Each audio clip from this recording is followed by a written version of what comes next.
Hey guys, welcome to my YouTube channel. Thank you so much for taking the time to watch this next video. To those of you who decided to subscribe, I am absolutely touched. Thank you so much. It means a lot to me. And I also just wanted to say thank you guys so much for the positive feedback on the comments and all of the encouragement. It's definitely kind of scary to put yourself out there, especially when you're used to working one-on-one with people, but I'm just going to pretend that I'm one-on-one with you guys, and that will help me do a better job. I wanted to take a moment and recognize that this week is Mental Health Awareness Week, and being a professional counselor, I am so excited to be able to bring this topic to the forefront. If you stick with me on my channel, it may be something that you hear from me pretty often. I love integrating mental health and fitness. So I wanted to share a little bit about why this type of training is good for my mental health, so you kind of get a little bit of a background on me. Any kind of movement or exercise is incredibly good for your mental health for many different reasons. But today I wanted to talk about what the type of training that we do at Never State does for me personally. And I came up with 5 things and reasons why the program itself works really well for me and helps improve my mental health. And I've decided that it's something I'm keeping in my life for as long as I can. So in my world as a counselor, we talk about emotional regulation a lot, how to manage emotions and cope with difficult situations. And one thing I wanted to say off the bat was emotions are never bad, right? They're amazing parts of us that it gives us information into what we feel and what we care about, what we want to protect, and what's going on, what is going on inside of our bodies. So emotional regulation is important to be aware of, and one of the things that I've realized that really helps me keep my emotions regulated well is hard training. I may come off of a day of counseling or just a day of life where I'm either really angry or really nervous and anxious about something, or I could have been, or something terrible could have happened and I could be really, really sad. So I've always found that weightlifting and hard forms of cardio and any kind of dynamic training has really helped me take my emotional extreme and bring it down a notch to where I can put my thoughts into it and understand myself better instead of just react emotionally. That's something that I really feel like has made a big difference in my life, and I see it time and time again. I may come into the gym all riled up about something, and then after like every minute on the minute, 75% set of my squats, or heavy deadlift night, or having to sprint extremely hard, or watch somebody else struggle and encourage them, pretty much I'm going from like say level 7 angry or anxious to probably level 4.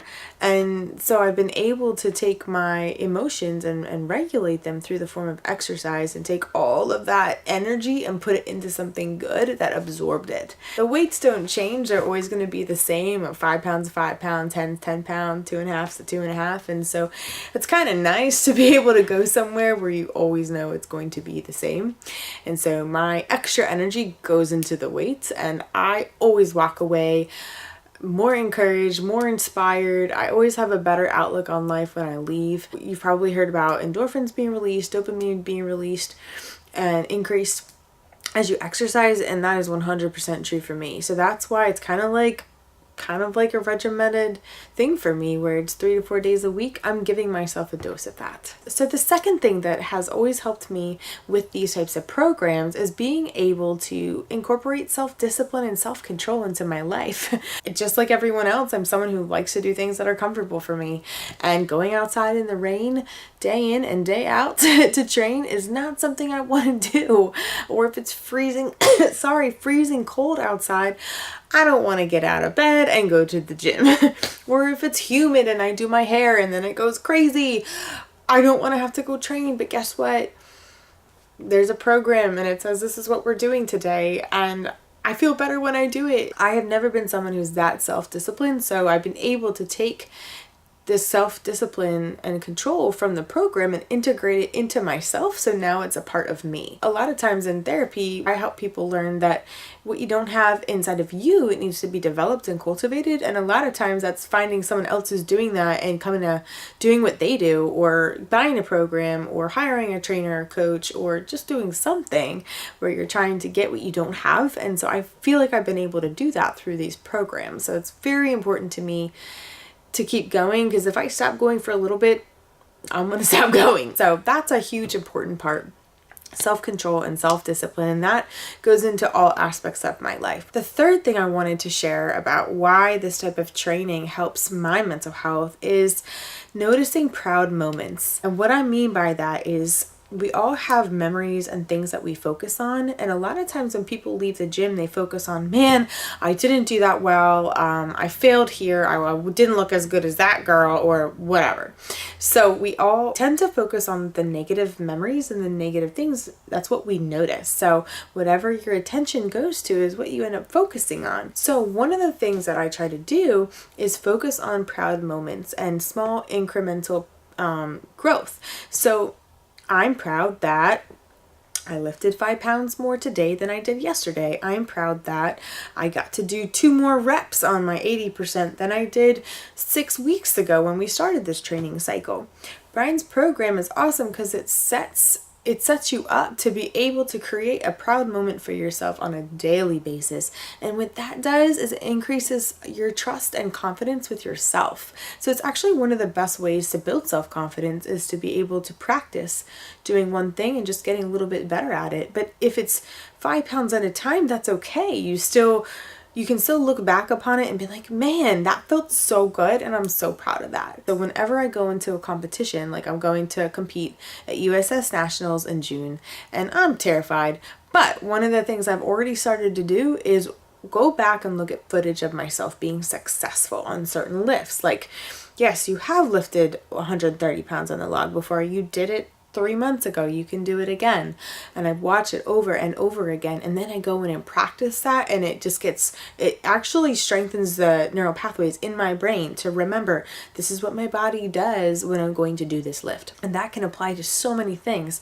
So it's just about building proud moments and focusing, being very intentional with your thoughts about what you're focusing on and how you're growing and what you're beginning to notice in your training. Fourthly, when you're building proud moments, a lot of times at my gym, it incorporates other people. So when there's people around you and you're doing really well and they're cheering for you, how awesome is that? Like, when it only solidifies and turns up the volume on your accomplishment. And vice versa, you may see in my video that when you fail, those people are all around you. They're not yelling at me. They're not shaming me. There's none of that. Everybody understands. They hate to fail too. So they feel bad for me, but they know, if I would have just done 1 or 2 small things, I could have gotten it, but they're there for me either way. So it's kind of like, when you fail, it's okay. And you can grow and learn, and everybody wants you to succeed. So it's kind of like a really safe place to fail and turn back around and correct your errors and do better the next time. So it's a really awesome opportunity for that. And when you're struggling and you're having any kind of mental health issue, the tendency is to isolate. And that is the worst thing that you could possibly do.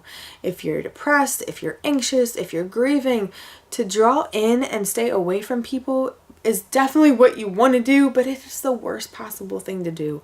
So having to show up, being in a community, you can't be alone, you have to be around people. And if you don't want the focus to be on you, then give it to others, encourage them, be there for them. When you're having a bad day, encourage somebody else. And the cool thing about Never State is that what's important to one person is important to many. So we gather around each other that way. So I just wanted to say community is the 4th pillar of why I think that this type of training is very important for my mental health. The last thing that I wanted to recognize was mindfulness. Some of you may have heard a lot talked about in the fitness community about mindset, and that is something I want to cover in great detail. Actually, all of these things I want to cover again in individual videos because they're so important and they apply in a lot of different ways. But what I wanted to talk about was mindfulness, and in the sense that just like you could be mindful about doing the dishes or taking a walk outside, or you have your mindfulness app to work on your mental health, or you go to yoga and they talk about meditation and mindfulness, To me, in the gym, doing a deadlift is just as mindful as any of those things. I have to take my brain and focus on one thing. And so that takes a lot of mental focus and attention. And to me, I'm doing it so I don't hurt myself. So it's almost like this artistic form that I'm getting to engage in to keep myself safe. And also, it helps you have better technique when you're paying attention to your cues. You can apply them, and then it increases body awareness. And body awareness is so important to help prevent injury, to help you get better faster, to minimize energy output and create efficiency in your movements, and actually stay healthy. So when you're body aware, you know when you're hungry, you know when you're tired, you know when you're sick. You don't just keep pushing on and pushing on, hoping for better results without fueling your body with what it needs. It's something I'm really passionate about, and I try to be really aware of. So anything to increase body awareness, I do, because it's so good for your mental health.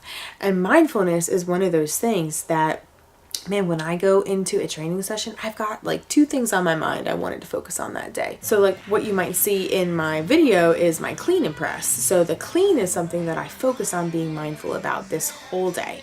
I decided I was going to lower my hips, increase a little bit more power from my legs. I wanted to keep my brace really strong so that I wouldn't hurt myself. And then also I knew I had to have power off the floor. Those are 3 things to think about, which is actually a lot for your brain to hold at one time. So I really just tried to make them kind of come into one thought, and that was my focus, and it worked out great. I cleaned 150 pounds, which is a PR for me, and I felt really good because I paid attention to that, and that's what I cared about. So I'm going to keep applying this to my lifting, and I think it's going to help because I found I'm very distracted in the gym. Everyone can attest to that. But when I begin to focus, my workouts go so much better, and I leave the gym feeling like I accomplished something. Thank you so much for taking the time to listen to these 5 things that really help my mental health. I hope you guys can take 1 or 2 things that would help you too. I'm so grateful for you taking the time to sit through this video and kind of hear me out a little bit on what I'm passionate about. I'm hoping that it will help some of you. I hope you have an amazing day. Thank you so much again for taking the time to hear a little bit about what I care about and what I hope that you guys can take and apply to your training and your own mental health.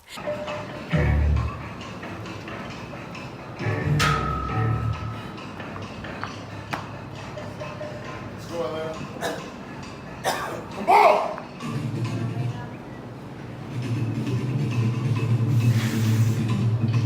Big power here. Come on. Big power. You gotta go. You gotta go.